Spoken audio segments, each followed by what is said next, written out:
Hello दोस्तों, तो आज हम आपको एक ऐसे विषय में बात करने जा रहे हैं जो आपने थंबनेल देखकर आप समझ ही गए होंगे।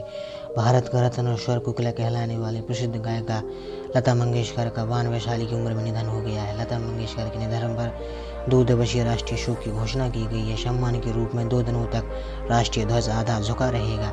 6 फरवरी यानी आज मुंबई में शिवाजी पार्क में 6:30 बजे के आसपास उनका अंतिम संस्कार होगा। तो चलिए जानते हैं कुछ और खबरों के बारे में।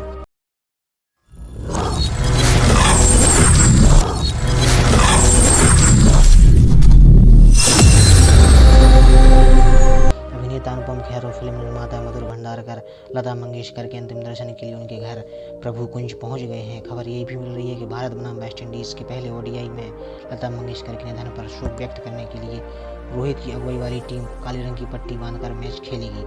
आरएसएस प्रमुख मोहन भागवत ने श्रद्धांजलि दी है। हमारे राष्ट्रपति और प्रधानमंत्री जी ने भी शोक व्यक्त किया है।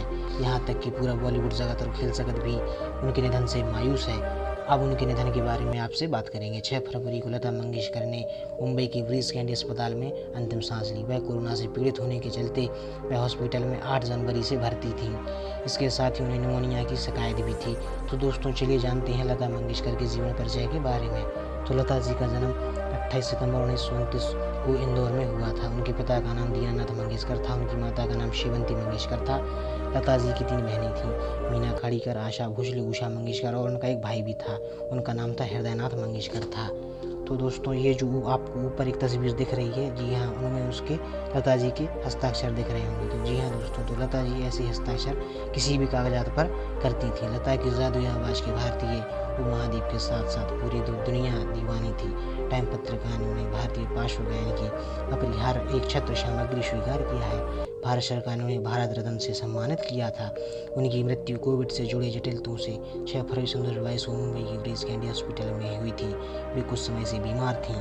उनकी महान गायक और सुरमय आवाज़ के दीवाने पूरी दुनिया में थे। प्यार से उन्हें लता दीदी कहकर पुकारते थे। तो चलिए आइए जानते हैं उनके कुछ बचपन के बारे में। लता का जन्म गोमांतक मराठा समाज परिवार में हुआ था। मध्य प्रदेश के इंदौर शहर में सबसे बड़ी बेटी के रूप में पंडित दीनानाथ मंगेशकर के मध्य वर्गीय परिवार में हुआ था। उनके पिता रंगमंच एलजी के कलाकार और गायक थे।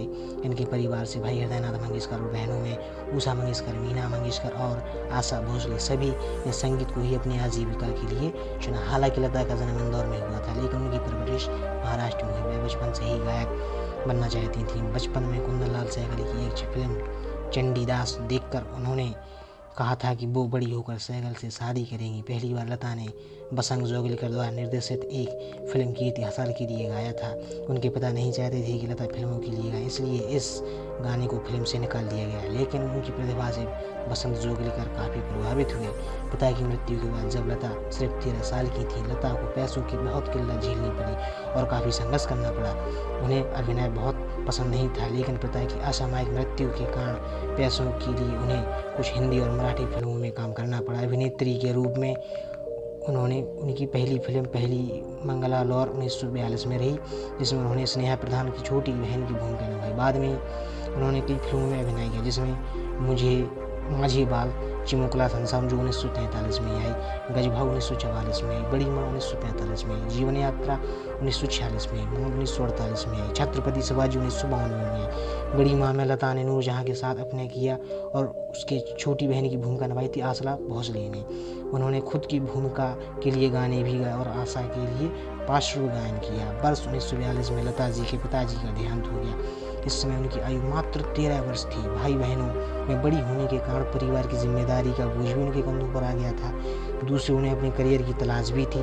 जिस समय लता जी ने 1948 में पार्श्व गायिका में कदम रखा, तब इस क्षेत्र में नूरजहां, अमीरबाई कर्नाटकी, शमशाद बेगम और राजकुमारी आदि की तूती बोलती थी। ऐसे में उनके लिए पहचान बनाना इतना आसान नहीं था। लता का पहला गाना एक मराठी फिल्म कीर्ति हसाल के लिए था, मगर वो रिलीज नहीं हो पाया। 1945 में उस्ताद गुलाम हैदर जिन्होंने पहले नूरजहां की खोज की थी, उन्होंने अपनी आने वाली फिल्म के लिए लता को एक निर्माता स्टूडियो ले गए, जिसमें कामिनी कौशल मुख्य भूमिका निभा रही थीं। वे चाहते थे कि लता को उस फिल्म के लिए पार्श्व गायन करें, लेकिन गुलाम हैदर को निराशा हाथ लगी। 1947 में बसंत जोगलीकर ने अपनी फिल्म आपकी सेवा में लता को गाने का मौका दिया। इस फिल्म के गाने से लता की खूब चर्चा हुई। इसके बाद लता ने मजबूर फिल्म के गानों अंग्रेजी छोरा चला गया और दिल मेरा तोड़ा, हाय मुझे कहीं का ना छोड़ा, तेरे प्यार में जैसे गाने ने अपनी स्थिति सुदृढ़ की। हालांकि इसके बावजूद लता को उस खास हिट की अभी भी तलाश थी। 1949 में लता को एक ऐसा मौका फिल्म महल के आएगा आने वाला गीत से मिला। इस गीत को उस समय की सबसे खूबसूरत और चर्चित अभिनेत्री मधुबाला पर फिल्माया गया था। इस फिल्म अत्यंत सफल रही। यह और लता तथा मधुबाला दोनों के लिए बहुत शुभ साबित हुई। इसके बाद लता ने कभी भी पीछे मुड़कर नहीं देखा। तो पिता दीनानाथ मंगेशकर शास्त्रीय गायक थे। उन्होंने अपना पहला गाना मराठी फिल्म कीती हसाल कितना हंसोगे 1942 में गाया था। लता मंगेशकर को सबसे बड़ा ब्रेक फिल्म महल से मिला। उनका गाया आएगा आने वाला सुपर डुपर हिट था। लता मंगेशकर अब तक 20 से अधिक भाषाओं में 30,000 से अधिक गाने गा चुकी हैं। लता मंगेशकर ने 1980 के बाद फिल्मों में गाना कम कर दिया और स्टेज शो पर अधिक ध्यान देने लगी। लता ही एकमात्र ऐसी जीवित व्यक्ति हैं जिनके नाम से पुरस्कार दिए जाते हैं। लता मंगेशकर ने आनंद घन बैनर तले फिल्मों का निर्माण भी किया और संगीत भी दिया। वे हमेशा नंगे पांव गाना गाती थीं। तो दोस्तों चलते हैं, आइए लता मंगेशकर को कितने अवार्ड मिले, कितने पुरस्कार मिले, उसके बारे में हम आपको बताते हैं। फिल्म फेयर पुरस्कार 1998 में, 1962, 1965, 1969, 1993 एवं 1994 में मिला। राष्ट्रीय पुरस्कार पे आते हैं 1972, 1975 एवं 1990 में मिला। महाराष्ट्र सरकार पुरस्कार 1966 एंड 1967 में मिला। 1969 में पद्म भूषण से उन्हें नवाजा गया। 1974 में दुनिया में सबसे अधिक गीत गाने का गिनीज बुक रिकॉर्ड भी हासिल है उनके पास। 1989 में दादा साहब फाल्के पुरस्कार मिला। 1993 में फिल्म फेयर का लाइफ टाइम अचीवमेंट पुरस्कार मिला। 1996 में स्क्रीन का लाइफ टाइम अचीवमेंट पुरस्कार मिला। 1997 में राजीव गांधी पुरस्कार मिला। 1999 में NTR पुरस्कार मिला। 1999 में पद्म भूषण मिला। 1999 जी सिने का लाइफ टाइम अचीवमेंट पुरस्कार मिला। सन 2000 में IIAF का लाइफ टाइम अचीवमेंट पुरस्कार मिला। सन 2001 का स्टारडस्ट का लाइफ टाइम अचीवमेंट पुरस्कार मिला। सन 2001 का भारत का सर्वोच्च नागरिक सम्मान भारत रत्न से उसे नवाजा गया।